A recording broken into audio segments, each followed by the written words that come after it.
जिस मिट्टी में हम जन्मे वो अपनी जिम्मेदारी है, अपनी जिम्मेदारी है।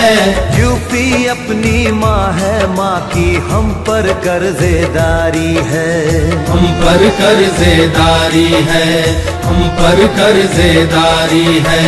खाओ कसम की घर घर तक शिक्षा का दीप जलाएंगे, गांव की अंतिम झोपड़ी तक हर सुविधा पहुंचाएंगे। बड़ी बेड़ियां पाँव में,